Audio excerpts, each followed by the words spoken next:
Hello and welcome to the Arise interview, where we take time to reflect on the big stories from the news and on the fortunes and affairs of the world in an hour of conversation with commentators, analysts and thought leaders. I'm Charles Aniagulu. Coming up in the next 60 minutes, cries of protest from indigenous people and their supporters have been ringing out across Australia as the country commemorates the arrival of the first ship of migrants from Britain in 1788. It's a public holiday and a day of celebration, but the protesters call it Invasion Day and denounce the colonisation. We'll hear from an Australian environmentalist about why a growing number of people are speaking out against the day. And later, the impeachment of former President Donald Trump edges closer as the Democrats in the US House of Representatives deliver an article of impeachment charging Mr. Trump with inciting insurrection and setting a date for the Senate to start the trial. But will political affiliations ultimately win out?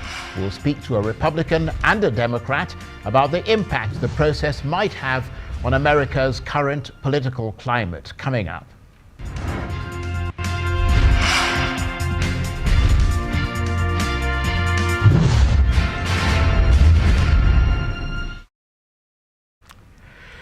First, though, let's bring you some important news that's emerged here in Nigeria today. President Muhammadu Buhari has accepted the immediate resignation of the service chiefs and their retirement from service, something that's been called for by lots of people in this country for quite some time. Those involved are the Chief of Defence Staff, General Abayomi Olanishakin, Chief of Army Staff, Lieutenant General Tuku Burutai, Chief of Naval Staff, Vice Admiral Ibok Ekwe Ibas, and Chief of Staff Air Marshal Sadiq Abubakar. And the new service chiefs, which of course everybody has got their eye on, is Major General Leo Irabo, who is Chief of Defence Staff, Major General I. Atahiru, who is Chief of Army Staff, Rear Admiral A.Z. Gambo, Chief of Naval Staff, and Air Vice Marshal I.O. Amao, who is Chief of Air Staff. The President apparently congratulated the new service chiefs and urged them to be loyal and dedicated in the discharge of their responsibilities. But that's the news that's emerging today here in Nigeria. President Buhari replacing his service chiefs with a completely new set of people, and presumably that has something to do with restructuring the security architecture of Nigeria. And you can, of course, count on the fact that you'll be getting the very latest on that throughout the day here on Arise News. Now, sparks are flying today in Australia, but it's not just from the fireworks and the traditional barbecues that mark the occasion of Australia Day and the commemoration of the founding of the nation. It's become an annual day of strong passions, and this year is no different. Thousands of people across Australia have been protesting against the celebration of the country's National Day, demanding its abolition. Australia Day, which commemorates the arrival of the first ship of migrants from Britain in 1788, is called Invasion Day by the protesters, who denounce colonisation. At many of the protests across the country, indigenous people spoke out against the day, calling for justice for Aborigines and demanding reforms. For me, January 26th is a very sad day.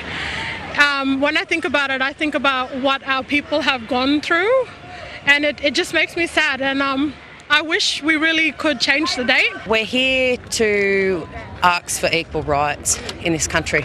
Unfortunately, for over 230 odd years, it's been pretty terrible for our people. We need justice. We never forget who we are! And that you should be privileged that we are the custodians. We're here today in solidarity with First Nation peoples. Holding Australia Day on this date is very painful to them, and we stand in solidarity with them. Today on Australia Day, we reflect on that journey, the price that has been paid for our freedom, the lessons of our history and the privilege of being able to call ourselves Australians. We do it on this day when the course of this land changed forever. There is no escaping or cancelling that fact. For better or worse, and worse, it was the moment where the journey to our modern Australia began. And it is this continuing Australian journey that we recognise today. Our stories since that day have been of sorrow and of joy, of loss and redemption, of failure and of success. And that's Australia's Prime Minister there, Scott Morrison. Well, for more on the arguments for and against Australia Day, I'm joined now via Cisco WebEx by the Australian Environmentalist Jacqueline Bell, who is from Brisbane in Queensland. Thank you very much indeed, Jacqueline, for joining us. Just remind us what Australia Day is and why a public holiday, a day of national celebration such as it is for many is so controversial. Yeah, well, Australia Day basically is the day that the First Fleet arrived from Britain into Sydney, New South Wales, Australia. That first fleet was in 1788 on the 26th of January, and it comprised of 11 ships. And on those ships, there are about 745 convicts and 680 plus officials. So the reason why Britain was sending all these convicts to Australia is because America, after winning their War of Independence from the British, had nowhere else to send their convicts. So after so-called discovering Australia in 1770, they decided that this vast land would be the best place to send their convicts to. And so in 1788, that was the start of what was then known as a penal settlement. So that's Australia Day in a nutshell, basically. Okay, well, thanks for setting that out for us. But so while, in a sense, it's a day to celebrate for some, for Aborigines it marks a day when their land and culture was taken from them. I understand they call it Invasion Day, and that's why it's become very controversial, is it? That's correct. And, this celebration of the First Fleet landing in Australia is a really outdated thing. Australia is a multicultural population now, and, we have the highest, one of the highest immigration rates in the world. That's per capita and in total number. Australia is a really multicultural, diverse nation. And this, in fact, is a day of invasion for our indigenous Aboriginal and Torres Strait Islanders. And the majority of Australians now don't actually even recognise this as the first day the day that the First Fleet landed there. That's kind of like it's not even really thought about, I don't think, in most areas, because not everybody is of British descent anymore. So really, I can understand completely and empathise with our Indigenous populations that this is a day of invasion. This is the day that the British colonised Australia, took away their rights, took away their lands. Many of them died through the introduction of diseases where they didn't have any immunity, and many died in massacres.